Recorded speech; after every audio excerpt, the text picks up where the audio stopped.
My name is John Geiger, and I'm the CEO of the Royal Canadian Geographical Society, and my talk is about frozen water. So, Walrus talks ice, if you will.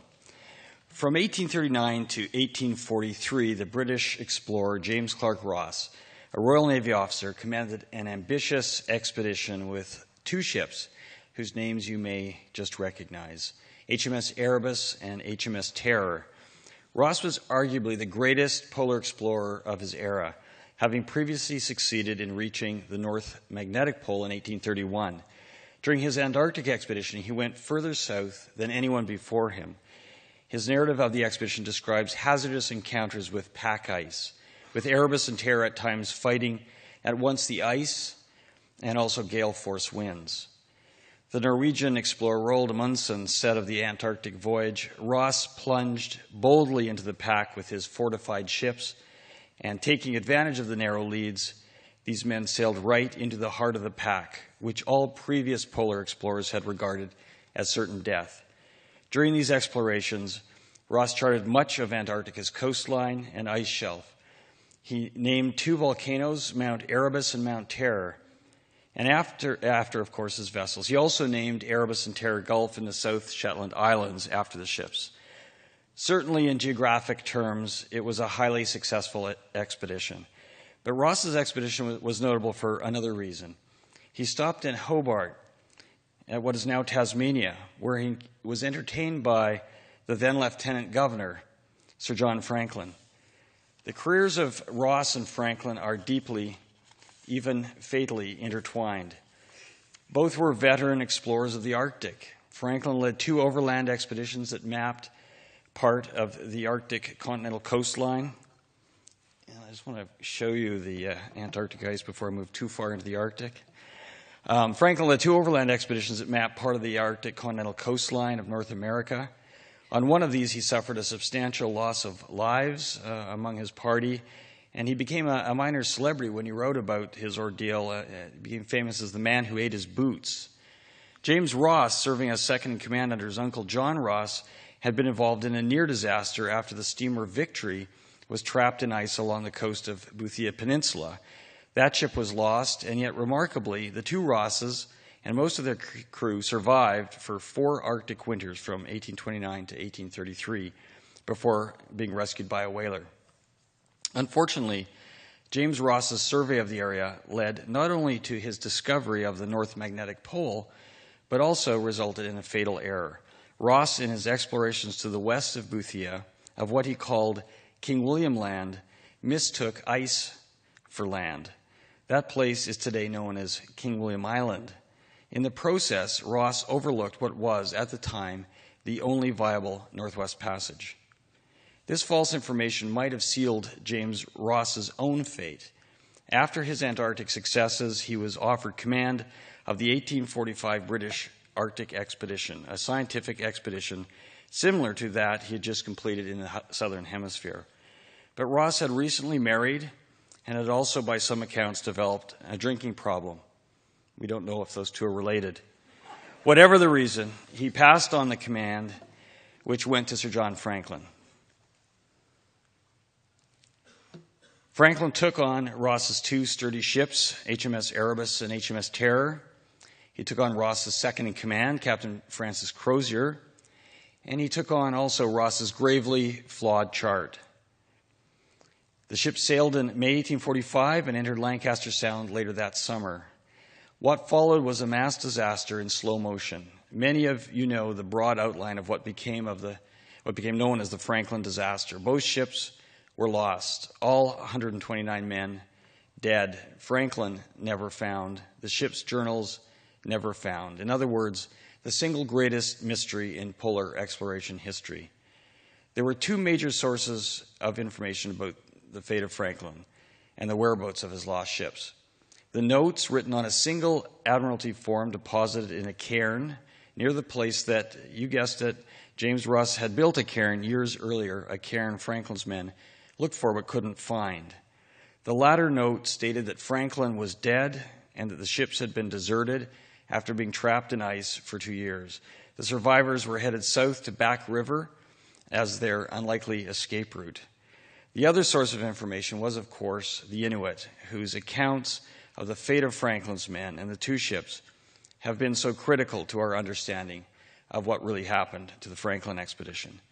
This past summer, Parks Canada led an expedition to try to find one or the other of Franklin's ships. It was the latest season in a multi-year search that's been undertaken by Parks Canada.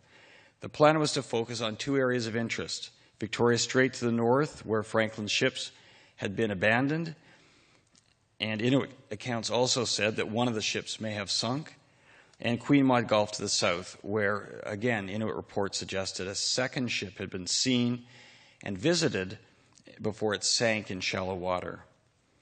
Unfortunately, or fortunately, depending on how you want to look at it, when the expedition last fall arrived at Victoria Strait, the very real effects of climate change aside, the place was literally filled with ice. This is what Victoria Strait looked like at the height of summer last year. It was ice that had led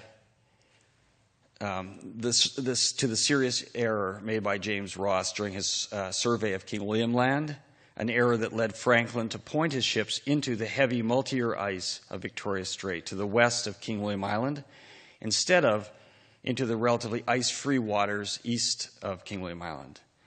It was ice that consumed Franklin's expedition, trapping Erebus and Terror, the key cause of that disaster.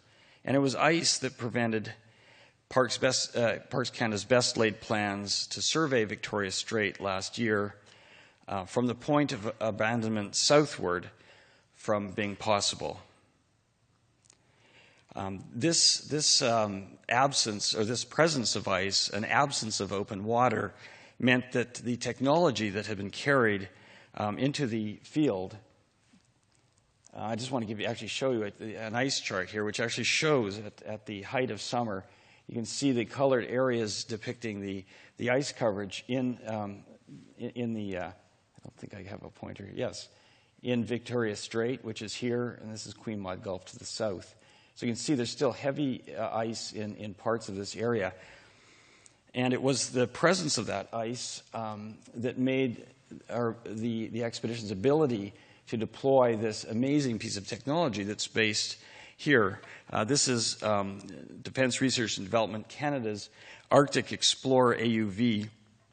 And in one of the few openings in the ice, it was actually deployed a number of times and did manage some coverage. It's an amazing piece of technology that can like a torpedo, swim on its own. It disappears underwater and can go off for many hours surveying the seafloor before emerging. So it was a very important tool in the search efforts that had been outlined.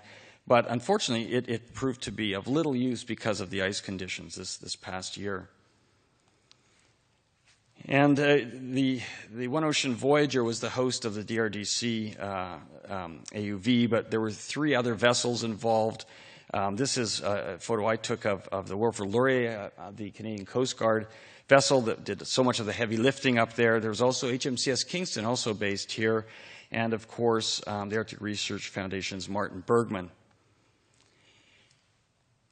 The result was that when the search moved to the south, it moved into Queen Maud Gulf. And because of a series of circumstances, that search led to the discovery in Queen Maud Gulf of the second ship, the ship that the Inuit had described that was far to the south of the point of abandonment.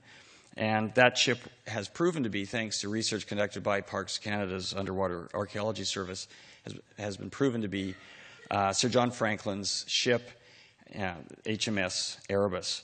So Franklin had, as Ross before him in Antarctica, plunged boldly into the pack, but unlike Ross, he failed to emerge. And the result is the loss of that expedition, but really in our own time, this amazing image you see produced by the Canadian Hydrographic Service gives you a sense of the incredible level of preservation. So finally, after nearly 17 decades of unknowing, we are about to learn a great deal about the fate of the Franklin expedition, about the final months, weeks, and days on that expedition, about whether men were alive when this vessel reached into the Queen Maud Gulf, or whether the ship was simply carried there by the ice, whether it was steered or whether it was simply pushed there.